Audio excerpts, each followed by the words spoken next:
Assalamualaikum Bu. Salam. Bagaimana kabarnya hari ini? Alhamdulillah baik. Maaf ya Bu, untuk hari ini saya mengganggu pembelajaran Ibu. Mungkin saya akan saling sharing lah, untuk sharing untuk mengenai rencana ini apa RPP. Ibu menggunakan RPP yang mana Bu untuk pembelajaran sekarang ini? Pembelajaran sih saya masih menggunakan RPM APK yang satu lembar itu yang waktu booming tahun Oh, iya. 2020 yang waktu belum ke RPP yang sekarang udah ada yang baru ya Bu berdifferensiasi. Cuman saya masih menggunakan yang ini karena memang masih relevan dengan pembelajaran. Untuk RPP yang Ibu gunakan ini di dalamnya ini apa aja nih Bu? Seperti biasa tuh ada identitas, ada Yes. materi, kemudian tujuannya. Yang paling penting itu ada kegiatan pembelajaran dari kegiatan awal, inti, penutup, dan yang terakhir ada kembali. Tapi untuk pembelajaran ini cukup bagus ya Bu ya.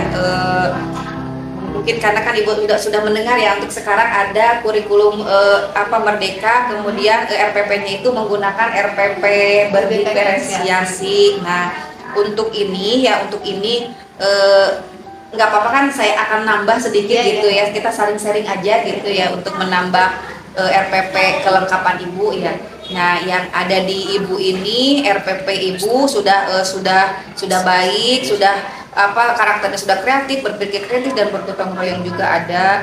Hanya mungkin untuk nambah-nambahnya itu ada biar hidup itu ya, tambah ice breathing, kemudian tidak monoton, kemudian ditambah lagi mungkin kalau emosionalnya ya itu KSE-nya gitu ya, emosionalnya.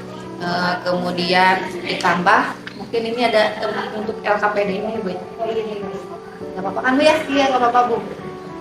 Ya, mungkin itu nanti kita akan ketemu lagi setelah mungkin ya Pembelajaran menambah ini ya, menambah kurangnya ya Bu. agar terlihat seperti berdiferensiasi gitu.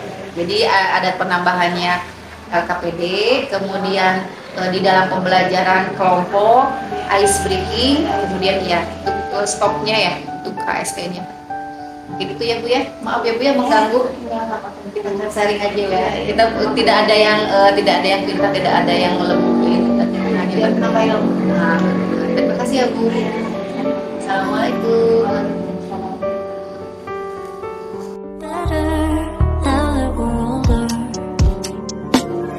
High school in Jakarta, sort of modern Sparta. Had no chance against the teenage suburban armadas. We were a sonata, thanks to tight with fathers. Yeah, living under that was hard. Bu, gimana kabarnya hari ini? Salam baik Bu. Alhamdulillah Bu ya, sekarang kita sudah masuk ke pasca observasi. Kemarin kita sudah melakukan kemudian Ibu mengajar sebagai observasi di kelas. Nah, untuk sekarang kita akan melakukan pra observasi. Nah, untuk ini bagaimana Bu kemarin? Ada kendala tidak di dalam pembelajaran kemarin itu? Kalau untuk pembelajaran kemarin yang dirasa itu siswanya yang aktif itu sedikit. Jadi kebanyakan di antara semua anak tuh kebanyakan pasif gitu Bu. Kemudian yang aktif itu memang hanya dari sebelumnya juga memang itu saja, belum ada perubahan yang signifikan gitu. Saya juga berpikir itu entah kenapa gitu, karena masih saja walaupun sudah sudah dijelaskan dan sebagainya, anak-anaknya masih belum banyak yang aktif. Nah, itu kan menurut Ibu ya. Nah, kalau menurut Ibu nih, biar pembelajaran itu aktif harus bagaimana coba Bu menurut Ibu itu? Untuk pembelajaran aktif di kelas yang kemarin itu, yang pertama mungkin yang harus selalu dilakukan adalah motivasi yang bukan hanya di awal saja. Memang setiap pembelajaran selalu ada motivasi ya Bu, di persepsi. Cuman untuk kelas kemarin khusus gitu ya, untuk pembelajaran kemarin mungkin di tengah-tengahnya juga harus ada motivasi terus menerus walaupun tidak secara langsung. Kemudian materi yang diberikan itu mungkin harus berulang-ulang, karena mungkin kalau yang kelas kemarin itu kan generasi COVID maksudnya Bu, selama 2-3 tahun ini loncat kelas dari kelas mungkin 4, 5, 6 langsung ke kelas 7 tanpa ada yang belajar bahasa Inggris, tidak ada gitu. Jadi hanya ketika PTMT saja. Jadi materinya kalau kemarin kan tentang simple present ya Bu. Berarti kan tentang kata kerja. Nah, vocabulary-nya memang agak kurang. Mungkin terus kemungkinan literasinya kurang Bu. Kalau untuk di jam itu kan pasti sedikit ya Bu, cuma 2 kali 40 menit. Kan kebanyakan kalau saya harus membahas kata kerja terus kan berarti kan habis ya waktunya untuk itu. Makanya kan disuruh baca. Tapi mungkin karena literasi yang kurang jadi gitu. Akhirnya anak juga kadang takut salah gitu. Jadi itu sih Bu mungkin untuk itunya ya motivasi, berarti harus banyak baca, harus lebih berani, jangan takut salah seperti itu. Terus untuk media pembelajaran nih Bu, media pembelajaran biar anak itu lebih aktif. Nah menurut Ibu bagaimana itu Bu? Media pembelajaran yang selalu saya buat memang menggunakan ini teknologi ya. Tapi selain kan tidak semua, kalau kadang pakai yang kemarin tuh pakai proyektor. Kadang juga kan anak sekarang suka bawa HP ya Bu. Jadi saya suka share langsung ke HP-nya. Tapi untuk yang kemarin memang media aja nih harus media yang menarik untuk anak gitu. Jadi kemarin sudah buat, biasanya saya bikin video, kalau tidak sempat ya bikin seperti kemarin slide-slide yang berwarna lah gitu. Nah perhatian anak gimana Bu tuh ke media itu kalau misalnya antusiasme anak sih memang cukup signifikan karena memang kelas 7 itu adalah kelas yang mungkin di sekolah dasarnya belum pernah seperti itu. Jadi untuk kelas 7 mah wah selalu antusiasnya sangat tinggi, apalagi kalau bertanya Bu apakah bisa nonton film di sana dan lain sebagainya. Itu memang kelas 7 yaitu antusiasnya untuk pembelajaran menggunakan teknologi itu besar sekali. Tadi kan dari motivasi ya kemudian ke media belajar. Nah untuk selanjutnya biar tambah hidup lagi tuh Bu, biasanya Ibu menggunakan apa tuh? Ada apa itu? Ya kemarin setelah kita observasi kan Ibu share ya ke saya bagaimana ininya. Saya akan aplikasikan ya Bu. Dan ternyata memang betul penggunaan ice breaking itu bermanfaat sekali. Ketika misalkan sudah dijelaskan dan sebagainya, udah terlihat udah mulai daya belajarnya sudah mulai menurun gitu ya.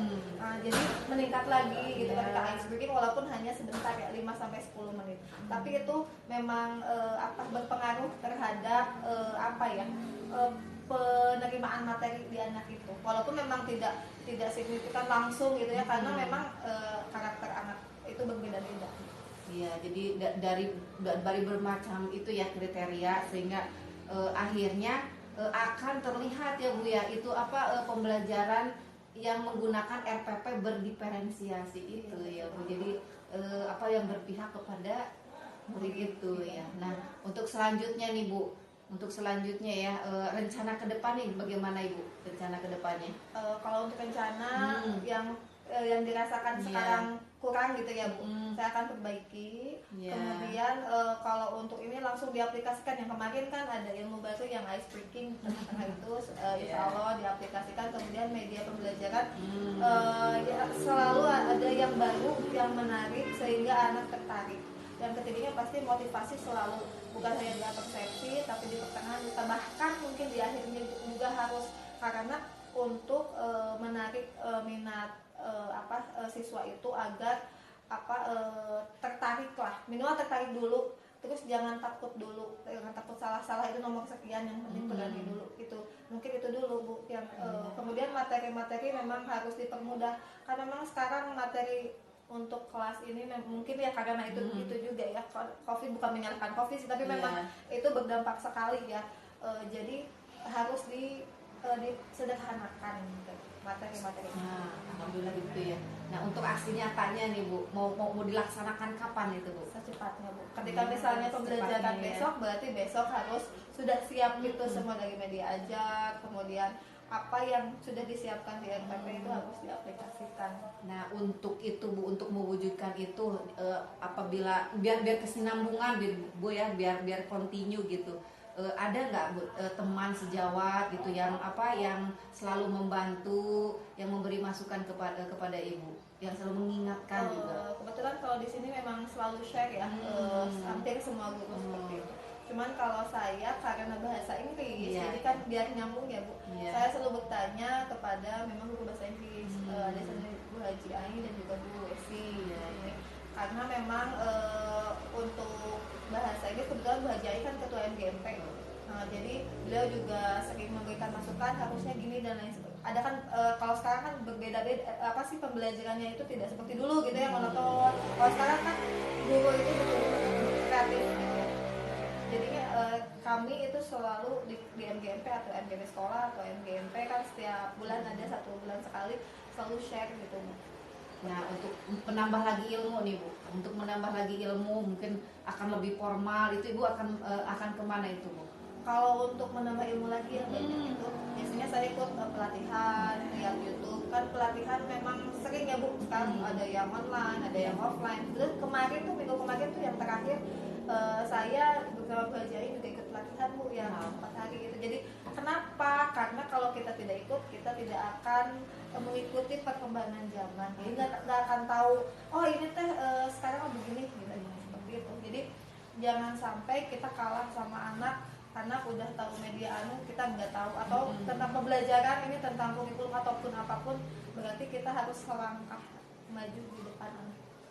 Iya, gitu. Kalau gitu Bu, alhamdulillah. Saya tunggu ya Bu aksi nyatanya. Nanti kalau sudah diterapkan selanjutnya, nanti kita akan bertemu lagi, bersharing lagi gitu Bu ya. Terima kasih ya Bu ya. Terima kasih. Assalamualaikum. Waalaikumsalam.